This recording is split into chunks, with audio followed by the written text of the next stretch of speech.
নামাজ শেষে পশু কোরবানির মধ্য দিয়ে পূর্ণতা পায় ঈদুল আজহা। তবে পশুর বর্জ্য নগরের স্বাভাবিক পরিবেশের জন্য বাধার কারণ। তাই নগরবাসীর ভোগান্তি কমাতে রাজধানীর 2 সিটিতে দেখা গেছে বর্জ্য অপসারণের তৎপরতা। মহল্লা থেকে ভ্যান ও পিকআপ গাড়িতে করে পশুর বর্জ্য নিয়ে আসা হয় নির্ধারিত স্থানে। পরিচ্ছন্ন কর্মীদের কাজের প্রশংসা করেন নগরবাসী। অন্যান্য তুলনায় যেরকম রাস্তায় পড়ে থাকতো, এবার দেখলাম দুপুর না হতেই মোটামুটি মাঠ পরিষ্কার হয়ে গেছে এলাকা। এবং কিছু লোক হয়তো কিছু পরে কুরবানি করেছে, আবার কিছু আগে করছে। এই টাইমিংয়ের কারণে হয়তো সবগুলো একুরেটলি হবে না, বাট যতটুকু দেখলাম ভালো। সিটি কর্পোরেশন বা যে যানতন্ত্রগুলো আছে সেগুলো বাই রোটেট করে ঘুরে ঘুরে তারা ডাম্প ট্রাকের মাধ্যমে ময়লাগুলো ল্যান্ডফিল্ডে ফেলে যাচ্ছে। পলি করে আমাদের এখানে আমরা নিয়ে আসতেছি, পলিথিন পাচ্ছি আমরা, তেমন কষ্ট হচ্ছে না, আসলে সহযোগিতা করতেছে তারা। অর্থাৎ উত্তর সিটি কর্পোরেশনের প্রশাসককে সঙ্গে নিয়ে রাজধানী মিরপুর এলাকার বর্জ্য ব্যবস্থাপনা ঘুরে দেখেন স্থানীয় সরকার প্রতিমন্ত্রী মীর শাহে আলম। তারা জানান, নগরবাসীকে স্বস্তি দিতে সব প্রস্তুতি নিয়েছে সিটি কর্পোরেশন। আমাদের যেহেতু 12 ঘন্টা সময় রয়েছে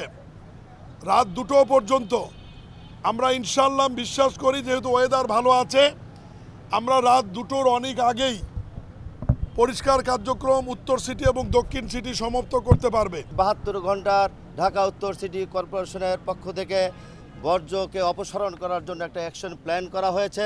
সেই প্ল্যান অনুযায়ী আমরা কাজ করছি। ঢাকা দক্ষিণ সিটিতে কোরবানির বর্জ্য অপসারণ তুলনামূলক চ্যালেঞ্জিং। তবে নির্ধারিত সময়ের মধ্যেই শহর পরিচ্ছন্ন করতে কাজ চলছে বলে জানান দক্ষিণের প্রশাসক। যদি তারা নির্ধারিত জায়গায় কোরবানি দিত, তাহলে আমাদের কষ্ট কম হতো এবং পরিচ্ছন্নতাটা খুব ভালোভাবে হতো। আগামী বছর কোরবানির বেলায় যেন আমরা যে জায়গাগুলো নির্ধারণ করে দেই, সেই জায়গাতেই যেন কোরবানি দেওয়ার মন মানসিকতা আসে।